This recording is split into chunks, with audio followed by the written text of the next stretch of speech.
NASA does all kinds of stuff. They build space robots, they send up satellites, they study the oceans. But come on, who are we kidding? When most people think about NASA, they think about that. Manned spaceflight, the space shuttle. But now, after 30 years and 135 flights, NASA has decided to close down the space shuttle program. The shuttle is an amazing machine. It takes off like a rocket, but lands like a plane, so it's reusable. Main gear touchdown. Liftoff of the Space Shuttle Discovery with the Hubble Space Telescope. It's had some spectacular successes. It carried the Hubble Space Telescope into orbit, letting us see millions of times farther into space than we ever could before. Houston Endeavour, we have captured Daria. And the shuttle built the International Space Station, hunk by hunk. Made possible by its huge cargo bay, its airlock, and its robotic arm. It launched the first American female astronaut into space, and the first black astronauts. The shuttle has become a fixture of pop culture, a movie star. Houston, this is a ride. But the space shuttle has also developed a reputation for technical problems. Originally, it was supposed to fly dozens of times a year, and cheaply. And I think we may have oversold in the beginning the reusability and how easy it would be to get into space. William Gerstenmaier has been with NASA since 1977. Today, he's in charge of the shuttle and the space station. Things that we thought we would just get it back, just turn it right around and go fly, it turned out we got it back and we had to go do a lot of inspection in between, and that's increased the cost a little bit from what we were originally projecting.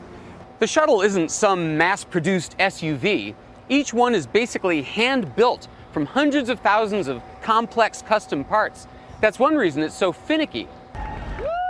I learned that firsthand back on April 29th when I witnessed the Endeavour's final liftoff.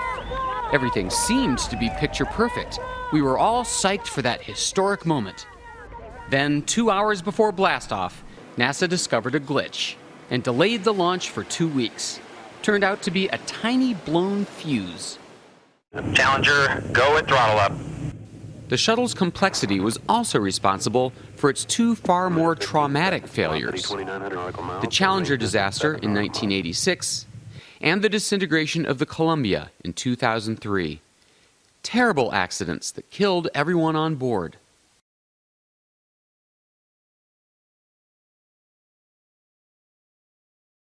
But for better or worse, in good times and bad, the shuttle was a symbol of American technical superiority. It was the unmistakable icon of a nation on the rise. And it's sad to see that era end. But William Gerstenmaier says the shuttle isn't ending because we've lost our mojo.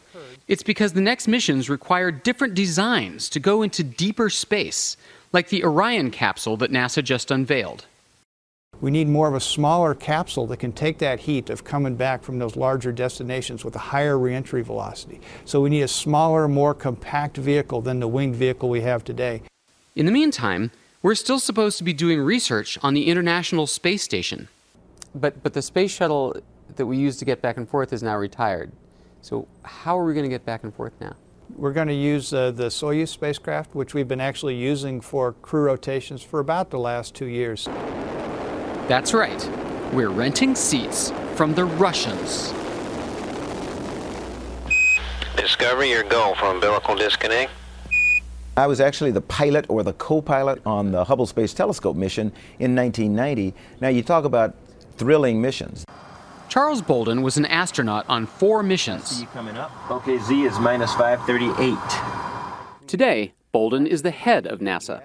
I'm going to outsource access, the provision of access to the International Space Station, while I take NASA's funding and I go explore. Liftoff. As a backup to our Russian rides, NASA has hired commercial spacecraft companies to build a space shuttle replacement, so NASA can focus on more ambitious missions. We could conceivably put a human on the surface of Mars in 2030. The President has told us he wants us to rendezvous with and put astronauts in the vicinity of an asteroid in 2025, no later than. Still, As the shuttle retires, NASA's manned space program is at a crossroads. The commercial vehicles are not yet ready. The commercial cargo delivery systems are not yet ready. Commercial crew vehicles are several years, even farther away. Scott Pace used to work for NASA. Now he's the director of the Space Policy Institute at George Washington University. He's not sure NASA will ever send another manned rocket into space. There may not be one. It may be one where NASA simply buys commercial launch services, or it may be that NASA decides that it really does need to have a government-owned and operated vehicle. The existence of commercial airline services does not mean we don't have military cargo transports. We have both, and we use each as appropriate. There were 3 working space shuttles left. That's the Atlantis, being wheeled out to the launch pad for its liftoff in July. The Endeavour is in space right now. It will land for the last time on Wednesday. And the Discovery lifted off for the last time in February. Right now it's in that building over there, already being dismantled. This is the shuttle Discovery, and they're in the process of safing the vehicle, they call it. It's really decommissioning. They're getting the toxic propellants, all the things in there that can cause damage. They're taking those off the vehicle, then they'll ship them off to the museum. Bill Harwood has been a CBS space analyst for 20 years. He calls the shuttle a magnificent failure.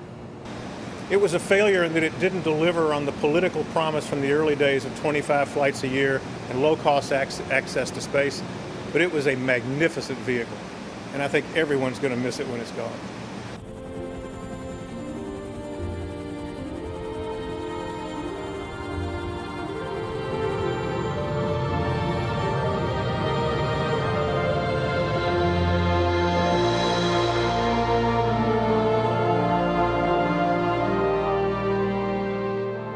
Intellectually, I think we've been knowing this end is coming, but I think emotionally it's still tough as each vehicle kind of retires. Yeah, it'll be emotional, but it's necessary. We're being given a very, very, very rare opportunity to make this nation, again, be the leader of human exploration beyond low Earth orbit.